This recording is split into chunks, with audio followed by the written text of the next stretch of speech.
Hi, everybody. Dennis Prager. Do you folks see Snoopy? Is Snoopy in the picture? I know Otto is always. Snoopy's not? Maybe lower. I've made reference to Snoopy. I have no idea why Snoopy joined me today, but there he is. My first love, I have many first loves, but religion and music, I guess, are up there, which allows me to say something personal for a moment.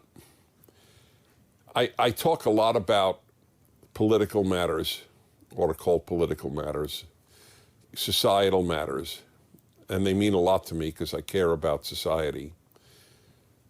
But I'm forced to talk more about politics than my nature would want. I would much rather talk to you about leading a happier, more meaningful, more ethical life, being a better person, being a deeper person, getting married, raising children.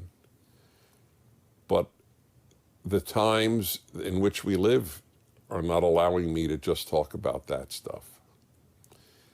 This is a very difficult time and one that worries me because good societies are very rare, and America has been a good society, to which, of course, people will say, well, not been good for everybody. That is true.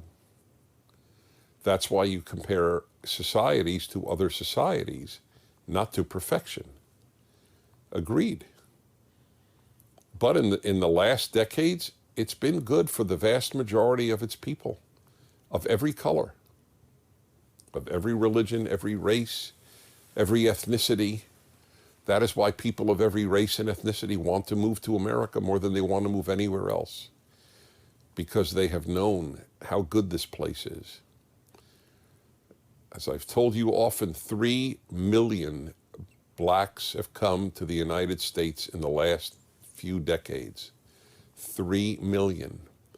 Tens of millions of more would come if we had open borders, which we should not have. No country should have open borders. You can't allow unlimited numbers of people to come in, just as you couldn't allow unlimited people to come into your house. My country is my house. We have to, obviously, have limitations on how many people can come in. But 3 million came, 2 million from Africa, 1 million from the Caribbean. And I want you to understand, you have to compare that to the number of Africans who came here as slaves, about 340,000, versus 3 million who have come voluntarily. As for white privilege, how come Nigerians earn more than whites? Did they have Nigerian privilege? Nigerians are coming here from Nigeria, obviously, which is in West Africa. They do quite well. So do almost the great majority of Africans who come to America. People come here because they know it's a great land of opportunity. I began by saying to you, good societies don't grow on trees. If we destroy America, and it could be destroyed as what it was. In other words, it will still geographically exist, but not as America. One day, in the not too distant future, people will ask, how did a country that was so wonderful commit suicide? Which is a very real question. So that's the reason that I have not just talked about what matters to me. Well, everything matters to me. I only talk about what matters to me. But as I said, if we were not in such a crisis situation, I would talk to you more about personal issues and about religious issues and a whole host of other things. On the religion thing, I just need to tell you, so many of you have been raised to believe that religion is for dummies, and that sophisticated people are all secular. But it turns out that that's not the case. The secular world has not produced all that much. It produces a lot of knowledge, but it produces no wisdom, and societies function on wisdom. Of course, knowledge is important, but it's not as important as wisdom. Look at our universities. I mean, the things that they teach now, that, you take down Shakespeare at the University of Pennsylvania, you take his mural down at the English department at the University of Pennsylvania because he's white and he's male. The whole point of a great society, of a great culture, of a great civilization is that you go for greatness, not color, not gender. That's the whole point.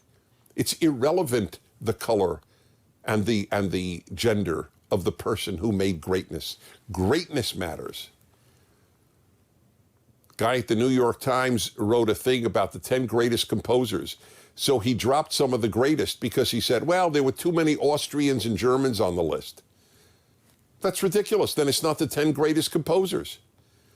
If the 10 greatest composers all came from Albania, then so what? If they all came from Nigeria, so what? Great art is great art. It doesn't matter who makes it. This notion of we need to have diversity. Why? We need to have excellence. That's what we need to have. We lift people to great standards. We don't lower standards down to people. Otherwise, society is over. The cliches that are thrown out as if they are meaningful are not meaningful. Diversity is our strength. Excellence is our strength. Moral excellence, artistic excellence, scientific excellence. That's our strength, not diversity. Diversity is not great and it's not bad. It just is. But it's a lie to say that's our strength. What if it's a diverse group of criminals? Then it's diverse, but it's not good. I have no issue with diversity. America was founded on the notion of e pluribus unum. It's one of the three mottos of our country. Liberty, in God we trust, e pluribus unum. So that means from many one. If everybody adopts American values, liberty, in God we trust, e pluribus unum, then who cares if they're diverse or not? Fine, it's wonderful. This country was founded to unite people. Remember, American isn't an ethnicity. Swedish is an ethnicity. Tribal groups in Africa are ethnicities. But American is not an ethnicity. American is an idea. If we don't unite around an idea, we will break up. Then diversity will just break us up, which is what is now happening. You're no longer an American. You are a black American. You are a white American. This is new. Well, it's not new. Racists always believe that. Leftism has taken over the racist idea that your color defines who you are. It's not even what I wanted to talk about, but it's too important.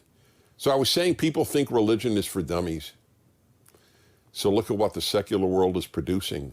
All these moronic ideas, like we don't choose what we study in the English department based on excellence, but based on color or sexual orientation or gender. Same with music. No, we choose it by excellence. Do you know what Japanese love to listen to? Japanese, their favorite music is Western classical music.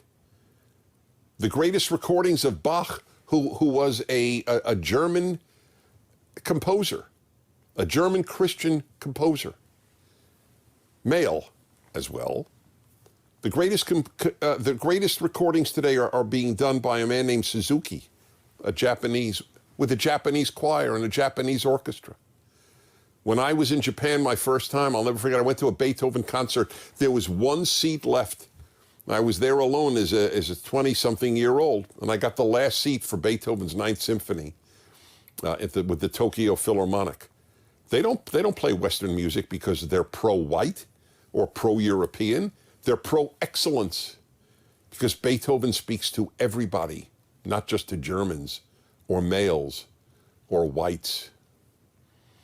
And yet the secular world is producing this nonsense. So I am not terribly attracted to the anti-religious world of the university. Now, I'll give you an example of a huge thing that the Judeo-Christian world put out that is unique. Good and evil transcend every other issue, every other identity. You see, many of you think, or maybe all of you, that it is normal to think in terms of what is good and what is bad, what is right and what is wrong. That's not true. The traditional view of what is right and what is wrong was not a moral view. It was a power view. If my tribe is stronger than your tribe, we conquer you. There is no right that transcends that. When the Catholic Church converted German tribes to Christianity, the biggest resistance it had in Europe to conversion was the German tribes. And you know what they said? We reject your 10 commandments. We think killing is fine because we're stronger than everybody else. What's wrong with that argument? What is wrong with the argument, if I can kill you, I should? You have no argument unless you believe that moral ideas transcend power. So this was a Judeo-Christian idea. It came from the Jews and the New Testament and in the Old Testament, and then carried forth to the world with the New Testament and the Old Testament, known as the Bible. This was a new idea and unique. It's not power that determines right and wrong. It is morality, which transcends power. But now we are the Marxist idea, the leftist idea, not the liberal idea. Liberalism is always subscribed to the traditional Judeo-Christian moral notion. But the left-wing Marxist idea is no. It is now not based on power, based on class. So let me read to you from Marx. It's in my latest column. This is from Karl Marx himself in his major work, Das Kapital, Capital. Right can never be higher than the economic structure of society. We therefore reject every attempt to impose on us any moral dogma whatsoever as an eternal, ultimate, and forever immutable moral law. So let me translate that into English. For Marx and all of the left, right was not something transcendent. It was based on class. If it was good for the worker, the working class, then it was good. If it wasn't good for the working class, it was bad. And they said, we reject an eternal, ultimately forever immutable, meaning changeable moral law. We don't unchangeable moral law. We reject that. It was a direct rejection of the Judeo-Christian idea that morality transcends groups. Lenin, same thing. We say 53 years later, in 1920, Lenin, the father of Soviet or Russian communism, we say that our morality is entirely subordinated to the interests of the class struggle of the proletariat. Proletariat is the working class. We do not believe in an eternal morality. We repudiate all morality derived from a God and non-class concepts. There you go. So what happened? Listen to what a professor at Harvard wrote in 1957. Wilfred Cantwell Smith, the director of Harvard University Center for the Study of World Religions. For Marxism, there is no reason, literally no reason, our universe the movement posits is the kind of universe where there cannot conceivably be any reason for not killing or torturing or exploiting a human person if his liquidation or torture or slave labor will advance the historical process. That's exactly what happened. Why do you think that they produced Gulag and killed tens of millions of people? Because it was justified. They rejected the idea that right and wrong transcend class. Do you know that there is a law in the Bible? You cannot favor the poor man in a courtroom. Yeah. Social justice is not justice. Social justice says you favor a poor man in the courtroom.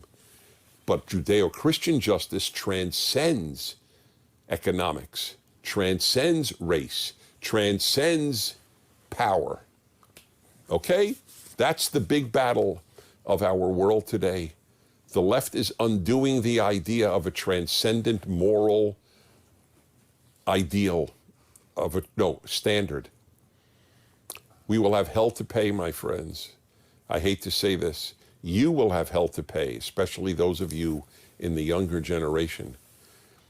If we destroy the Judeo-Christian notion that good and evil transcend race, transcend economics, transcend gender, if we destroy that, you will literally live in hell. Because every place that destroyed that made hell. Everyone who has tried to make a utopia has produced hell. The human being is too complex, is too flawed to produce utopia. So what you try to produce is as good a place as you can with the raw materials that you have, the flawed human being. America has succeeded beyond the wildest dreams of most people in doing that. Don't let it get destroyed. Okie dokie. Video question, here we go. My name's Azalea Beaver, I'm 16, and I'm from Chicago, Illinois. My question is, in the past 10 years, we have seen multiple Democrats, news, and politicians use instances of destruction and gain in praise off of them. Does this not attribute to the immorality of the Democratic Party? Okie dokie. I'm not exactly sure what you're referring to, but let me just say this, and this I have written often and said very often. The better things are, the happier people are, the worse it is for the left. The left feeds on unhappiness. If you're a woman and you're happy, the odds are you won't choose the left. You won't vote Democrat. If you're an unhappy woman and think that American society is misogynist, hates women, is a patriarchy, you're angry at men, the angrier a woman is at men, the more likely she is to vote Democrat. The angrier a black is at whites, the more likely he or she is to vote Democrat. The more a Hispanic believes America hates foreigners, the more likely that person is to vote Democrat. The more grateful a Hispanic is to be in America, more likely that person is to vote Republican. The happier a woman is with her life, with her family, with her career, whatever it might be, the more likely she is to vote Republican. Or as my old riddle goes with regard to blacks, what do you call a happy black? Answer, a Republican. So yes, they thrive off misery, and they want people to think it is miserable. When I speak at your campuses and women line up in these gorgeous campuses with their living in their great dorms or apartments, and their education paid for usually by a parent, sometimes on a scholarship, and they tell me how oppressed they are, I know they have no idea what oppression means. An ungrateful American is a Democrat or votes Democrat. And I'll tell you this, there's no uglier trait than ingratitude. People should be walking around thinking, boy, am I lucky to be here. That's why tens of millions of people want to move to the United States. Are they stupid? What would you tell, if you believe America is systemically racist, what would you say to an African black who wants to come to the United States? Don't be an idiot? Really, what would you tell him or her? What would you tell that person? What, are you nuts? You're going to move to a systemically racist country? So all these 3 million blacks who've moved to the U.S. in the last few decades, they're nuts? You have to be on the left to believe that. It's not even a broken moral compass. That's what I always thought the left had. It's not true. They don't have a moral compass. They have a race compass. They have a power compass. They have a gender compass. But they don't have a moral compass because they don't think in the traditional mode of right and wrong. Okay, let's see here. Lionel, 21, Los Angeles. Hi, Mr. Prager. I have a simple question. How do you differentiate between justice and revenge? Thank you for being a force for good in my life and many others. Thank you, Lionel. How do I differentiate between justice and revenge? Well, revenge has a bad name and justice has a good name. Revenge is when you have gone beyond justice in punishing somebody for what they did. So that's how, in other words, revenge is unjust justice. But just justice is a form of revenge, and I have no problem with that. If somebody has tortured somebody to death, some psychopath has taken a woman. I mean, we you know, watch these murder shows on TV or read about them. Like, you know, what is it? There's a famous. It's one of the only things I ever watch on TV. Forensic Files, where they have true stories of people murdered and how they solved it through forensics. And the things that have been done to people, people buried alive. There's a part of me that would like to see the person who buried that woman alive, buried alive. Is that bad of me? I think if you don't have that urge, there's something wrong with you. I want to see people who inflict deliberate suffering suffer. Now, I'm not going to do it. I admit I am not going to bury alive a person who took an innocent person and buried that person alive. I will put them in prison, and if they killed them, I do believe that they should be executed. But the notion that revenge just reflects a bad part of the human species, it doesn't. I think it reflects poorly on you if you don't want to see bad people suffer the way they inflicted suffering. So it's a very complex question and a very good question you asked. But if somebody, let's say, stepped on your toe and then you punched the person in the face and broke their jaw, that's revenge. That's not justice. Okay? Is that clear? Good.